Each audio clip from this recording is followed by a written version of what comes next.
My name is Trevor Hewitt, and I'm from Cowpen, South Carolina. It's a one red light town right outside of Spartanburg, South Carolina. I play music for a living. It's something I love, something I've always done since I was a little kid. I started playing in church. I actually sang some in the Marine Corps. I joined in the Marine Corps in 2006 and served there and as a reservist, as an ammo technician, which is pretty cool. But just been singing my whole life, basically. I started playing music probably when I was younger. I sang in the choir. I sang in the choir from probably ages 8, 9, 10 years old. In 6th grade, I had a teacher named Miss Pittard, and she was one of the coolest teachers that I think I ever had. And she pushed me so hard to just keep going with my music. And I was one of the only kids from the 6th grade to the 12th grade to stay in chorus the entire time. And still to this day, you know, I keep up with her, and she tells me all the time, you know, how proud of me she is, and how good I've been doing in my music. And she was just one of the bigger influences in my life growing up. I started the Trevor Hewitt Band when I was probably about 24, 25 years old, and I've been at it now for probably about 6, 7 years. And just been pushing and pushing and pushing and pushing as hard as I can. The very first tune I ever learned on the guitar was "Can't You See" by the Marshall Tucker Band. It was a really easy song, DCG, and I told myself, you know, I'm gonna learn this song. And I sat there probably, and you know, it was before the YouTube day, so we didn't have YouTube, we couldn't look up, you know, we didn't have guitar tabs, we didn't have stuff like that. I had to just go get a poster from Walmart, and it was, you know, the chord poster, the chord progressions and stuff like that, and I learned how to play a D, a C, and a G, and I had it on the back of my bedroom door all growing up, and that's how I learned how to play the guitar. I just taught myself. I never took a lesson, anything like that, and just had friends show me, you know, little things here and there, and, you know, just I've always just kept pushing, pushing, and pushing. But "Can't You See" was the first song I ever learned how to play and actually sing all the way through, and I still, to this day, that's the last song I played at all of my shows. It's probably one of my favorite songs.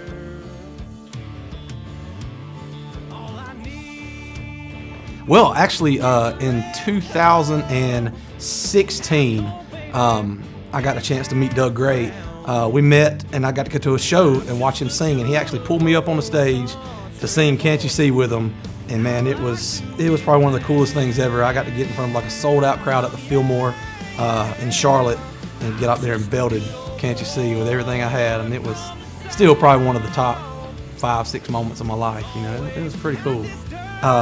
We got to talking, and I gave him a bunch of my music, and he asked me if I wanted to have a record deal with him. So, you know, I started traveling some with him, and went on the road with him a little while, and got to open up for him. And man, that was some really, really cool parts of my life. I go back and I look at those, and you know, I got to meet Greg Allman. I got to meet Pat Benatar. I got to meet REO Speedwagon, their whole band, like some of the greatest musicians that I grew up listening to on the Rock Legends cruise, and I got to go 2 years in a row, and it was really neat. But in the middle of the ocean, getting to sing "Can't You See" in front of thousands and thousands of fans, I mean, it's just a dream come true. It was definitely something else. So my time with them was very well spent. You know, I had a lot of fun with them, and you know, everything happens for a reason. So, you know, we're not together anymore, but it's all gravy. You know, I still keep pushing, still support them, still love them. You know, so hopefully one day, you know, they'll get me back out there playing with them and stuff. It'll be pretty cool. Right now, my favorite musician might sound crazy, but I'm a big Post Malone fan. I'm a big fan of Post Malone and Chris Stapleton. I mean, I know those are like totally two different spectrums, but I'm a big fan of Post Malone and a big fan of Chris Stapleton right now. I probably have listened to all their albums, actually not both of them, but I've probably listened to all their albums 50, 60 times through. I love them. Like, I just think they're so talented.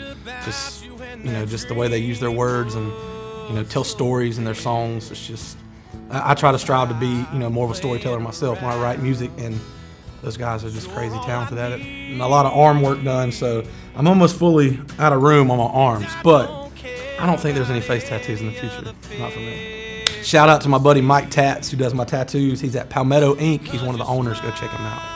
Nah, I haven't been nervous in probably 10 years getting up singing. You know, the first time I ever got to sing with Marshall Tucker, actually opening up as a full band, my wife asked me, she says, are you nervous? Like, what's wrong? I'm like, I'm not nervous. Like, I was made for this. Like, I knew in those moments when I had bigger shows, and instead of, you know, getting nervous and backing down, every time I've always just been the guy that's like, let's do this. Like, I was made for this. Like, why get nervous when it's something that I eat, live, and breathe? Like, I love it. Like, everything about it, I love it. And, you know, never one time have I got nervous before a show. Never. Well, the biggest obligation I got right now is my wife and my daughter. You know, they're everything to me. So, you know, having to leave and go out of town to play music, that's probably the roughest thing, is getting out of town and missing them, you know, so much, because, you know, we've always been really close, because I've always owned my own business, so I'm usually home more of the day, and she is a hairdresser, so she has always been home, you know, most of the day too. So we get to spend a ton of time together, which is so valuable to me. You know, I say everything happens for a reason. You know, I don't have a record deal anymore, but I get to spend so much time with my family, so much time with my wife and my little girl, and I mean, I wouldn't trade that for the world. I mean, every single day I get to spend time with them. You know, to me, that's gold. You know, you can't. Nothing beats that. Like, you know, I run a pest control business, and you know, there's a lot of things go on, but you know, there's not enough hours in the day. But I might sleep 6-7 hours, and I might get 8 every now and again. But every morning I'm up trying to get back to the gym, get back in shape, get healthy, you know, and still be the stay-at-home dad and love on my wife and my little girl, and then focus on writing and then doing pest control on top of that. It's rough, man, but you know, somebody's got to do it. Oh man, I don't know if I can talk about that. But you know, here goes. Well, I played at a little bar called The Station right here in Simpsonville, and it was an older couple. They were probably, I don't know, I don't want to say it's old because my parents are that age, but probably about, you know, late 50s, early 60s. You know, that's not old. I'll take that. That's not old at all. But they were drinking heavily, you know, having a good time, and you know, I'm not a big drinker, so I don't, you know, when I go to the shows, I have a good time and I deal, you know, with people that act crazy. But after the show, she walks up to me and she goes, "Man, you are one handsome man." And she grabs me by my beard, and you know, I don't know what it is with people in my beard. They just want to put their hands in it and touch it. I think that's the weirdest thing in the world. But she grabbed my beard and she licks me from the base of my neck. Now keep in mind, I'm a 300-pound man sweating from a 4-hour show. Like, disgusting, man. Licks me from the bottom of my neck all the way to the top, and she tells me, "I'm taking you home tonight." I said, "No, you're not." And she said, "Yeah, my husband told me I could take you home." So it was really, really, really, really awkward. And she sat outside, you know, really wanting to take me home, and I kept telling her, you know, I got to get on back to my wife. And she sat out there for probably a good hour, thinking, as we were, you know, breaking down, and she really thought I was going home with her, but she was mistaken, because I got right in the car, dipped on back to the house. I don't listen to the radio. I'm a big, I listen to, I got Apple Music. So, you know, Apple Music nowadays, you pay $15 and you can listen to anything you want. So, like I said, I go back and listen to older stuff, and a lot of times I work on my own music. You know, I try to, when I'm going on the road, I'll listen to stuff I need to fix and written songs and stuff like that. Like, I'm just so focused on, you know, myself, you know, that I'm trying to get my own music out there, and I want people to support my music, listen to my music, that, you know, I don't really have a lot of time for the radio anymore. You know, I don't watch TV either. You know, I'm not a big everybody says, "What do you watch on TV?" I'm like, football. You know, that's about it. But when football's on, that TV is on. Man, I'm all about the South Carolina Gamecocks, and and I'm also a big Green Bay Packer fan. So those are my football teams. I've been fans of those for a long, long, long time. And I wrote the Clemson Butthole song, and it had right at 1 million views, and then my Facebook got deleted. And it was because people just kept, you know, reporting me, and I guess people were mad because of the song. But I mean, I got a lot of love off that video, and I feel like it, you know, I lost 20,000 fans on Facebook. 20,000. You know how hard that was? My favorite place I've ever played was House of Blues in Myrtle Beach. That was really, really neat. We got to open up for Marshall Tucker, and man, just the backstage area was super neat. And they, you know, they had like 3 meals for us, like lunch, dinner, and then like some snacks afterwards, and all the alcohol you could fathom. Like, it was just, they treated us like kings.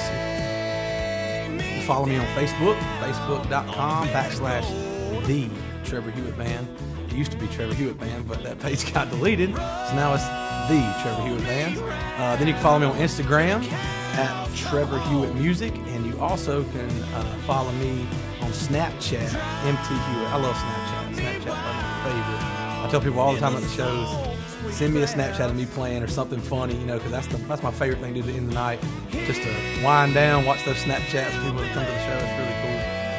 And then YouTube, that's where I have my most followers. Just type in Trevor Hewitt and it'll pop up to my page, and YouTube's where it's at, man. Me and my wife do videos, me and my little girl do videos. Like, it's definitely a family-friendly page.